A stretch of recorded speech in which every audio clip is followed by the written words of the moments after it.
ఇంట్లో వండుకుంటే ఒకటే కూర ఒకటే బువ్వ, అదే హోటల్కు పోతే నచ్చింది ఆర్డర్ ఇవ్వచ్చు, నిమిషాల్లో కడుపు నింపుకోవచ్చు. కానీ ఆర్డర్ ఇచ్చిన బువ్వ కూరలు నిమిషాల మీద ఎట్లా తెస్తున్నారు అన్నది మాత్రం ఎన్నడూ లోపలికి పోయి చూడము. అందుకే మనం చెయ్యని పనిని ఫుడ్ సేఫ్టీ అధికారులు చేసిర్రు. మరి హోటళ్లలో ఉండే కిచెన్లు ఎంత కమ్మగున్నాయో మనం కూడా చూద్దాం పార్రి. ఈ నడుమ పట్నంలో ఉండే కొన్ని హోటళ్లు చాలా అప్డేట్ అయినట్లే ఉన్నాయి కదా. కస్టమర్లను రప్పించుకుంటానికి తీరు తీరు ఇకమతులు చేస్తున్నాయి. అగో అట్లనే ముషీరాబాద్లో ఉన్న గీ హోటల్కు గీ అన్నలు బాగా ఆకలి వచ్చిర్రట. వచ్చి చికెన్ మండి ఆర్డర్ ఇస్తే ఉత్త చికెన్ ఏం తింటారన్నా, మా హోటల్లో వెరైటీ ఐటమ్ చేస్తున్నాం, ఇది మీకు బయట ఎక్కడా దొరకదు పటూర్రి అని కాంప్లిమెంటరీ కింద చికెన్ తో పాటు బొద్దింక కూడా ఇచ్చిర్రట హోటల్ వాళ్ళు. అయితే అది బువ్వల గప్పి ఉండేటాళ్లకు మొదలు దబ్బిన ఆవుపళ్లే. సగం తిన్నాక చూసి షాక్ అయి వాంతులు చేసుకుర్రు.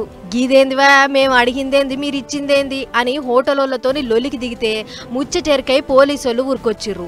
మరి హోటలోళ్లకు పోలీసోళ్లకు ఏం దోస్తానం ఉందో మనకైతే తెలియదు గాని గిట్లయిందని అడిగినోళ్ళనే వచ్చింది బొద్దింకే కదవా, గింత దానికి ఇంత లొల్లి చేయాలా, పొన్రి పొన్రి అని అవతలకి నూకే పోయిర్రట. అటు హోటలోళ్ళు కూడా ఏదో మిస్టేక్ అయింది అని అనుకుంటా వస్తే వచ్చింది ఏమైంది ఇప్పుడు అని ఉల్టా మరలబడ్డారట. దీంతోని మా పైసలు పోతాయి, మీదంగా మీతోని మాటలు పడాలనా అని హోటల్ ముంగట లొల్లి చేసిర్రు కస్టమర్లు. అటు పట్నంలో ఉన్న పెద్ద పెద్ద హోటళ్లలో చెక్కింగ్లు చేసిర్రు ఫుడ్ సేఫ్టీ అధికారులు.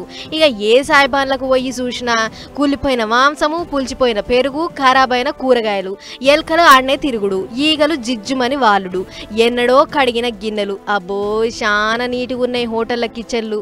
గదంతా చూసిన అధికారులు కిచెన్లు గింత నీట్గా పెట్టుకుంటే ఎంత ఖర్చు కావాలవా అని తారీఫ్ చేసిర్రట.